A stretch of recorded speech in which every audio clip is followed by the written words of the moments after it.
Hello dears, you are all welcome in my YouTube channel Rudra Viewers. Today I am present here with Voice, the second video of Voice. We will read today how to convert from active voice to passive voice. Let us see active voice से passive voice में बदलने के तरीके। इसमें active voice से passive voice में बदलने के तरीके क्या है? हमें ध्यान देना होता है कि असर्टिव सेंटेंस को एक्टिव वॉइस से पैसिव में बदलते हैं, इंट्रोगेटिव सेंटेंस को एक्टिव वॉइस से पैसिव में बदलते हैं और इंपरेटिव सेंटेंस को एक्टिव वॉइस से पैसिव में बदलते हैं।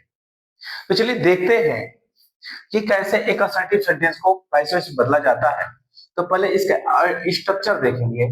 ये असर्टिव सेंटेंस, ये असर्टिव सेंटेंस का स्ट्रक्चर होगा कि subject plus active verb plus object. ये बहुत ही सिंपल है। हमें एक बात पहले स्ट्रक्चर को देखना है। सब्जेक्ट यहां रहेगा, फिर एक्टिव वर्ब रहेगा और फिर ऑब्जेक्ट रहेगा। तो जब एक्टिव वॉइस में, यानी कि इसका जो क्रम रहेगा ये एक्टिव वॉइस का रहेगा। तो एक्टिव वॉइस में यदि सब्जेक्ट से शुरुआत हो, फिर एक्टिव वर्ब हो, फिर ऑब्जेक्ट हो, तो जब हम पैसिव वॉइस में बदलते हैं, यानी कि इसको जब हम बदलेंगे कहां पे, पैसिव वॉइस में, ये थोड़ा ध्यान देना है। पैसिव वॉइस में जब पैसिव वॉइस में बदलेंगे तो जो ऑब्जेक्ट होता है वो सब्जेक्ट बन जाता है। हम इसको समझेंगे कि जो ऑब्जेक्ट होता है, देखिए वो कन्वर्ट होता है सब्जेक्ट में, यानी कि वो सब्जेक्ट बन जाता है। अब प्लस जो यहाँ पे एक्टिव वर्ब दिया हुआ है उसको हम पैसिव वर्ब में बदल देते हैं, यानी कि पैसिव वर्ब में बदल देते हैं। फिर उसके बाद देखिए ये वर्ब जो है ना प्रीपोजिशन को फॉलो करेगा। यहाँ पे सुटेबल कोई प्रीपोजिशन आएगा। ऐसे तो अधिकांशतः बाई का प्रयोग होता है, बट जरूरत के अनुसार दूसरा भी प्रीपोजिशन आएगा। अब ये जो सब्जेक्ट है, एक्टिव वॉइस का जो सब्जेक्ट है वो पैसिव वॉइस का ऑब्जेक्ट बन जाएगा। ये जो सब्जेक्ट है वो क्या बन जाएगा, ऑब्जेक्ट बन जाएगा। अब यहाँ पे ये सिंपल हो गया। चलिए इस पे एक एग्जांपल देखते हैं। अगर मान लीजिए कि अगर हम यहाँ पे बोले कि राम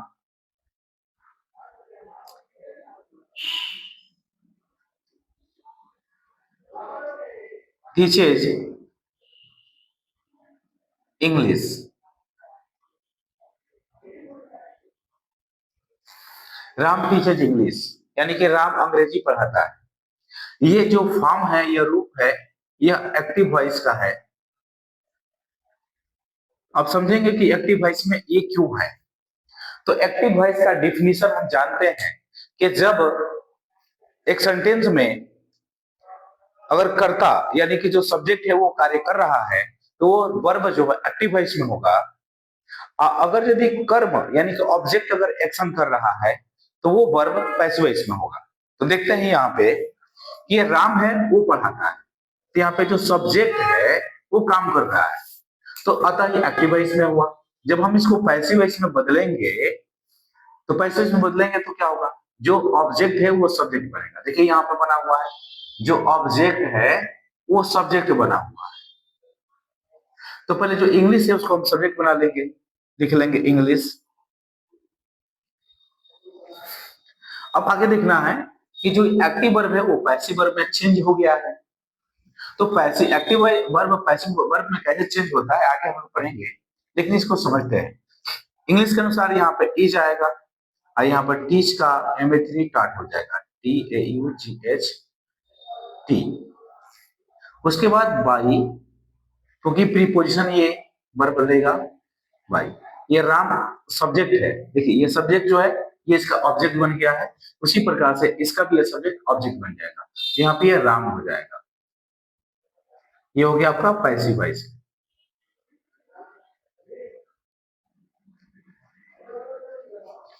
अब देखना है ये कैसे टीचेज जो है इज टाट में बदल गया, ये हमें समझना है और ये चीज हम आगे समझेंगे। तब तक एक दो और एग्जांपल देखते हैं। जैसे मान लीजिए हम दूसरा एग्जांपल लेते हैं, ही डज नॉट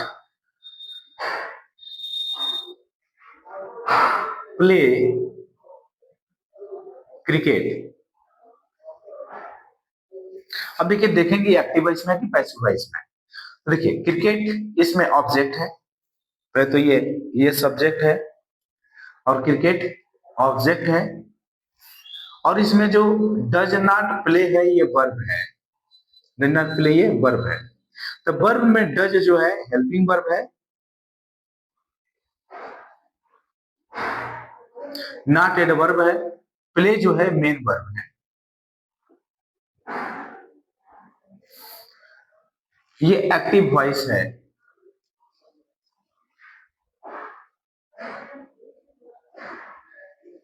जब हम इसको पैसिव वॉइस में बदलेंगे, कन्वर्ट करेंगे, तो जो ऑब्जेक्ट होता है वो सब्जेक्ट बनता है। यानी कि हम क्रिकेट को यहां पर लिखेंगे,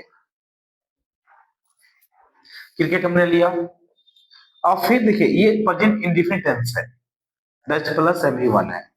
तो जब इसी कंडीशन में होगा, इसके साथ इज का प्रयोग करेंगे, निगेटिव वर्ड नॉट आएगा ही।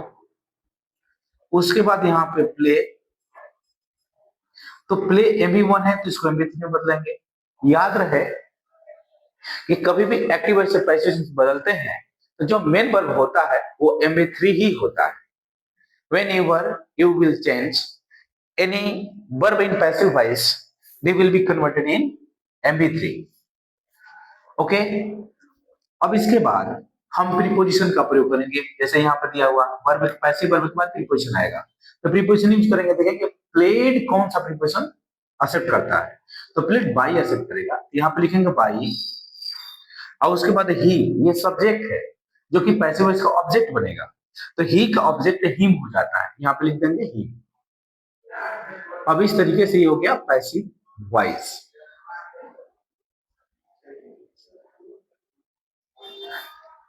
और भी एग्जांपल ले सकते हैं। अगर यहां पे लिखें I am doing my work, ये भी एक्टिव वॉइस में है। इसको पैसिव में बदलने के लिए लिखेंगे माई वर्क, माई वर्क के अनुसार यहाँ पे इज हो जाएगा, और उसके बाद बीइंग हो जाएगा, और उसके बाद डन हो जाएगा, अब उसके बाद बाई आ जाएगा, और उसके बाद जो आई है उसको मी में बदल देंगे। ये हो गया आपका पैसिव वॉइस। तो ये कैसे बदल रहा है, देखिए डज प्लस एवरीवन कैसे इज प्लस प्लेड में बदल गया, टीचेज कैसे स्टार्ट हो गया, आई एम डूइंग कैसे इज बीइंग डन हो गया। ये बिल्कुल आप बहुत कम समय में समझ जाएंगे। अब बहुत ही इजी है, आप इसको समझिए और इसको पहले लिख लीजिए, फिर आगे बताता हूं।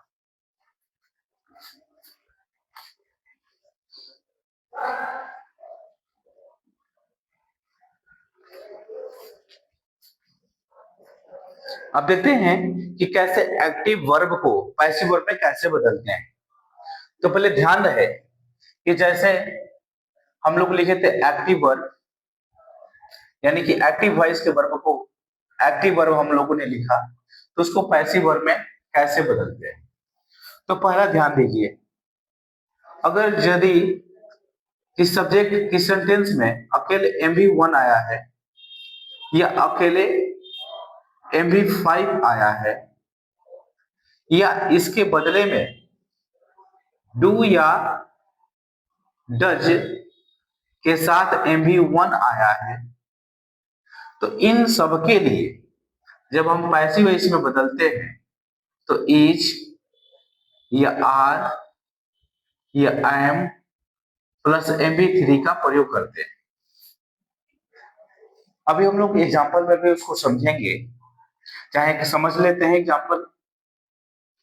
सपोज दैट, मान लीजिए कि हम यहाँ पे प्रयोग कर दें कि आई प्ले क्रिकेट, बहुत इजी है, MV1 के रूप में प्रयोग हुआ है। यानी कि ये सब्जेक्ट हो गया, ये मी1 हो गया, ये क्रिकेट हो गया। और दूसरा, ये पहला हो गया, दूसरा भी ले लेते हैं कि ही प्लेज क्रिकेट। बहुत आसान भाषा में हम समझेंगे, ये दोनों एक्टिव वॉइस में है। तो जब हम इसका पैसिव वॉइस बदलेंगे, जब इसका पैसिव वॉइस बनाएंगे, तो हम जानते हैं कि जो ऑब्जेक्ट है वो सब्जेक्ट बनेगा। चलिए इसको डिवाइड करते हैं ताकि आपको समझ में आए। ये ऑब्जेक्ट है, यानी कि ये सब्जेक्ट है, ये वर्ब है, और ये ऑब्जेक्ट है। ऑब्जेक्ट को हम सब्जेक्ट बनाएंगे, यानी कि क्रिकेट यहाँ आ जाएगा,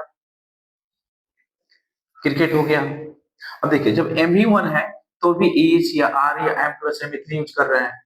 ये यहाँ पे जो इज आएगा कि आर आएगा कि एम आएगा, तीनों में से कौन आएगा, तो ये सब्जेक्ट तय करेगा, यानी कि पैसिव वॉइस का सब्जेक्ट। तो क्रिकेट सिंगुलर है जिसके साथ इज आएगा। और उसके बाद प्ले, प्ले का जो इसमें प्रयोग करेंगे third form play, play.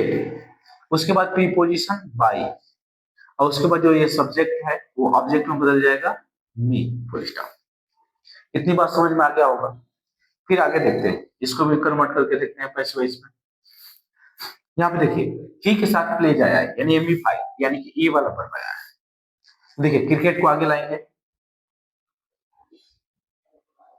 Cricket हमने यूज किया क्रिकेट, और फिर क्रिकेट के साथ ई जाएगा कि आर आएगा कि एम आएगा, यहाँ पे ई जाएगा।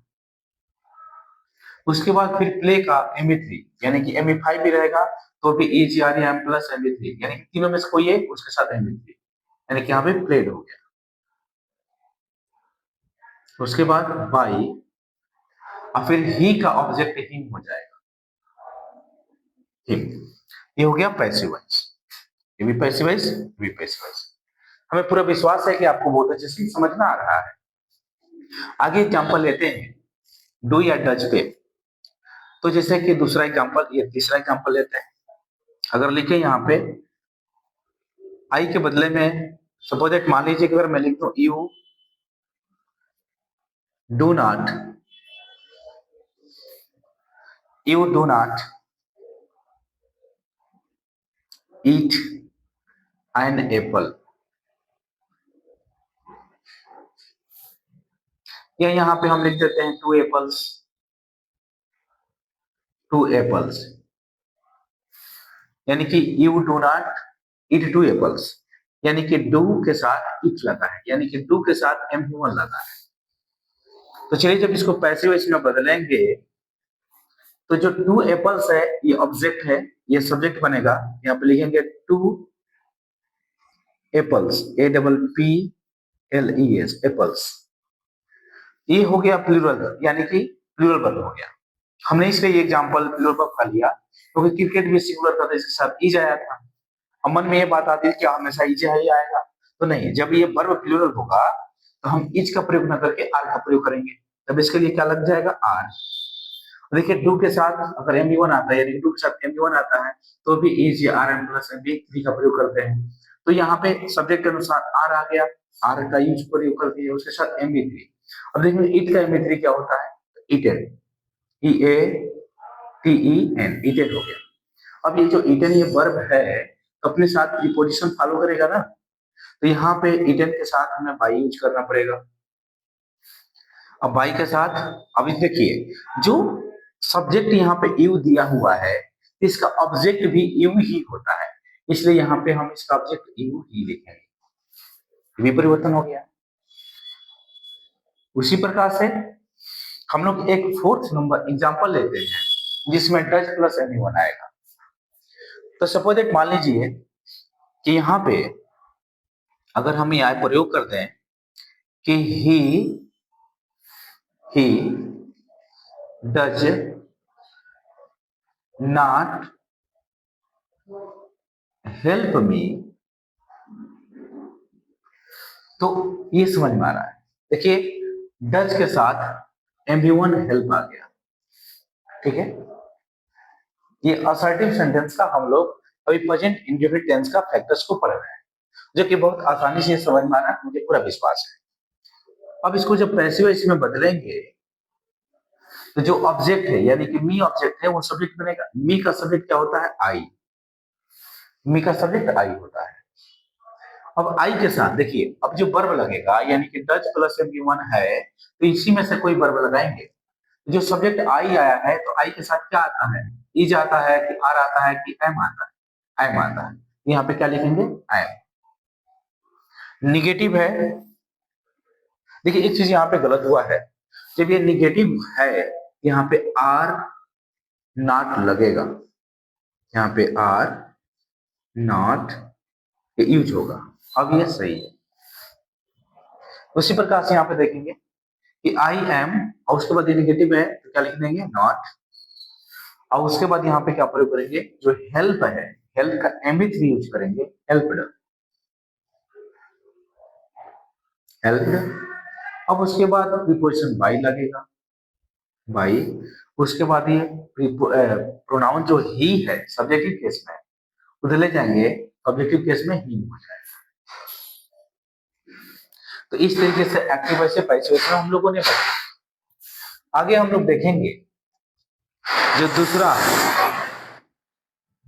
दूसरा रूल है,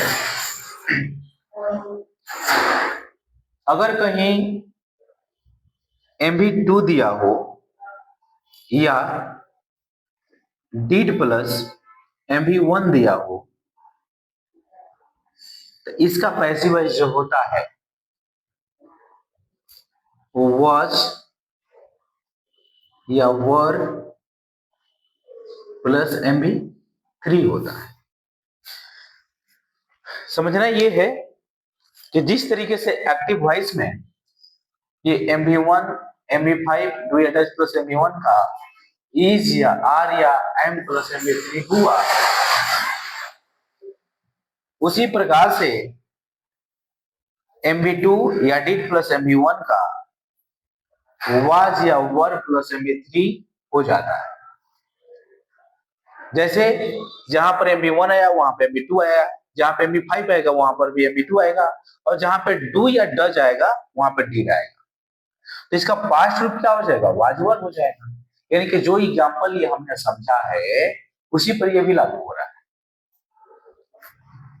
इस एग्जांपल एक देख लेते हैं। He helped me, he help me, ये हो गया एक्टिव वॉइस, यानी कि उन्होंने मेरी सहायता किया। अब इसको हम पैसिव वॉइस में जब बदलेंगे, देखिए ये सब्जेक्ट है तो ऑब्जेक्ट बन जाएगा, सब्जेक्ट आई हो जाएगा। अब यहाँ पे MB2 है हेल्प्ड, तो देखिए MB2 हेल्प्ड का क्या हो जाएगा, वाज या वर प्लस MB3। आई के साथ वाज लगेगा कि वर लगेगा, आई के साथ वाज लगेगा, आई वाज। हेल्प का MB3 क्या हो जाएगा, हेल्प्ड। उसके बाद प्रीपोजिशन बाई, और उसके बाद जो ऑब्जेक्ट ही दिया हुआ है बाई हिम कर देंगे। अब ये हो गया पैसिव वॉइस। मुझे पूरा विश्वास है ये आपको बहुत अच्छे से समझ में आया होगा। आप इस वीडियो को देखें, बार बार देखें, जहां ना समझ में आए वहां कमेंट्स करें। बहुत बहुत धन्यवाद।